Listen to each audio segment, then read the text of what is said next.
Good afternoon, student. From the third year, we are taking the topic physiological changes during pregnancy. That is chapter number 5. And yesterday we have studied about it. Still, I will have the revision and I will complete the whole topic today. Okay. So basically, in physiological changes during pregnancy, what all physiological changes occur in a female's body during the pregnancy, that we have to see. Okay. So during pregnancy there is a progressive anatomical, physiological and biological changes occurs. First of all, in the anatomy of the female there are changes seen. In the physiology, muscles and all things will grow, and plus biochemical means in your blood also there will be changes seen. Okay. So basically in all the part of the body, or anatomically, physiologically or chemically, physiologically or biochemically, the changes are seen. Okay. So first we will see genital organ. Okay, so what are physiological changes occur in the genital organ, we will see. So on the vulva become adenomatous and vascular. There will be swelling of vulva. Why? Because there will be more blood supply will be provided towards the vulva. That's why there will be swelling, there will be edematous, there will be pigmentation, hypertrophy, hyperplasia. Hyperplasia will not be there, hypertrophy will be there of the vulva. Okay. In vagina also there will be hypertrophy and edematous, and more vascular will be there. Why? As I said, the blood supply will be more towards your genital region. That's why all this hypertrophy, hyperplasia will occur. Okay. So when because of blood supply the vagina become bluish in color, because of more blood supply, that time it looks bluish in color, and that sign is known as Jack-Wemer sign. Then the length of the anterior vaginal wall is also increased. And what other things happen in vagina? There is secretions in vagina which are increased. So basically the secretion will be copious, and how it will be? It will be curdy white secretions will be there.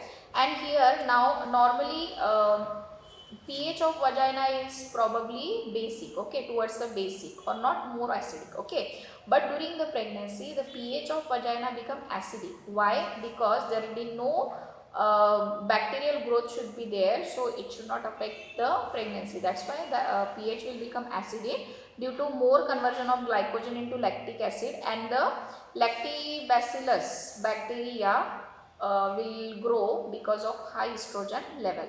The acid pH prevent multiplication of pathogenic organism. Okay. Cytologically there is navicular cells in cluster will be seen, and there are plenty of lactobacillus present. Okay. So you have to remember in genital organ, first we will go from outside inward. Okay. So outer, what is there?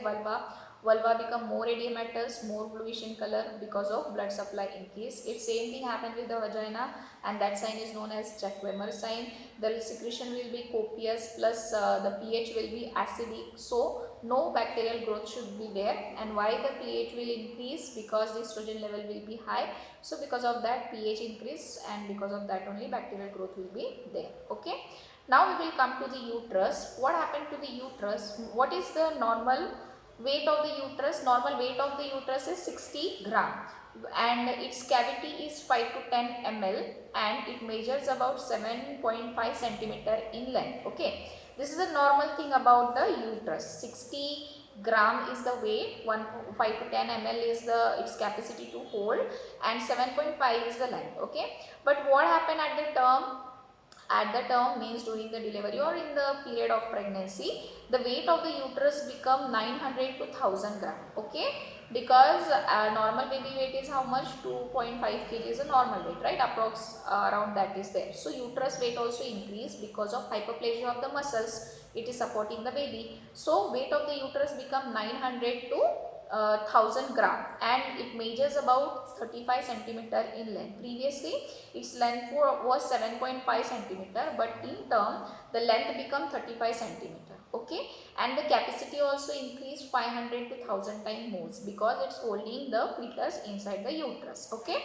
So its weight, its capacity and its length, all three will be increased. Okay. Then body of uterus, there will be enlargement in the body of the uterus. Why? Because as the fetus grow, body of the uterus also will grow. Okay.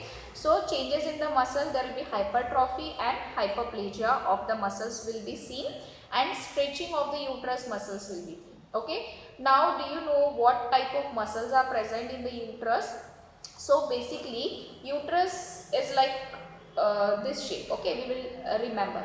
So outer muscles are made up of longitudinal muscles, inner are made up of circular, and in between outer and inner there is a intermediate muscles, and that muscles are crisscross muscles. Okay, so outer is longitudinal, inner is circular. So when the contraction happens, the longitudinal muscles are stretched up and circular muscles are closed, right?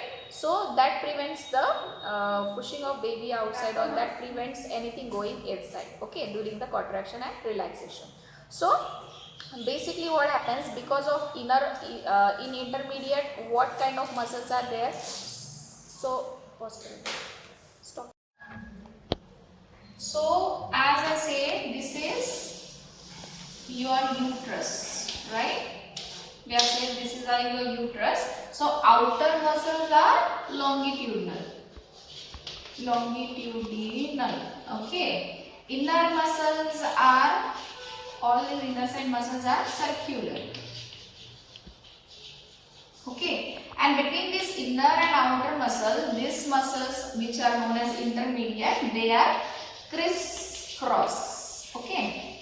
So what happened, because of these muscles are crisscross, the blood supply which is there, it acts as a leading ligature. Why? Because longitudinal muscles get pulled, circular muscles become closed, okay. So it cut off the supply, blood supply, and it stops the bleeding, okay. So because of that, it is also known as leading ligature. This is the only main reason why your blood in the period stops, okay. Why your periods in blood stop, okay, because of this reason.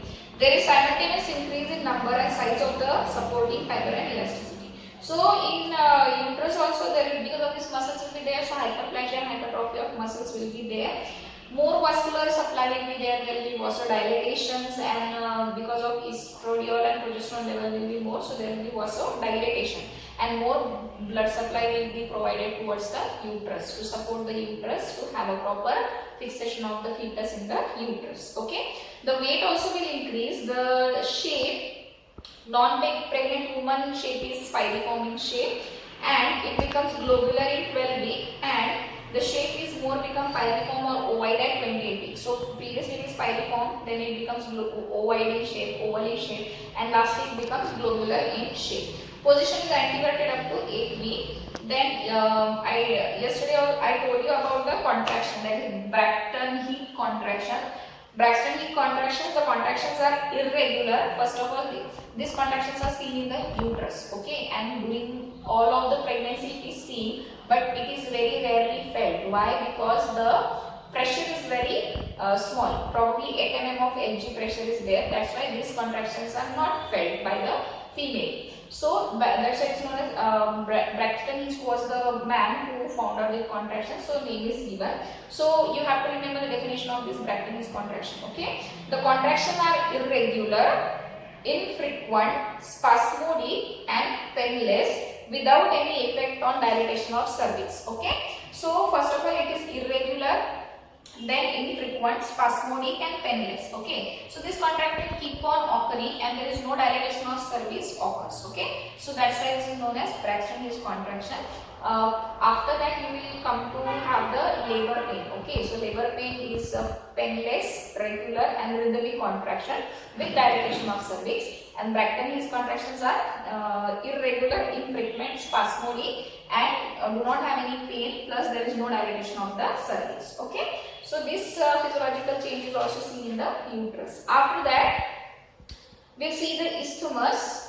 What is isthmus? This is your uterus, this is your cervix, okay. Between the uterus and cervix this portion is known as isthmus, okay. So this isthmus, what happens, there will be hyperplasia, hypertrophy of this portion. Usually in first or second trimester there will be no change in the isthmus is seen, but in later phases of your pregnancy there will be dilatation of this internal space of the isthmus, okay. So internal loss and external loss will be properly seen as the trimester grows, okay. Why? Because there will be stretching of this uterus, because of the isthmus is properly seen, okay. Then cervix, there is a hypertrophy and hyperplasia. Fluid accumulate inside between the fiber. Vascular density is increased, especially beneath the squamous epithelium of the portion.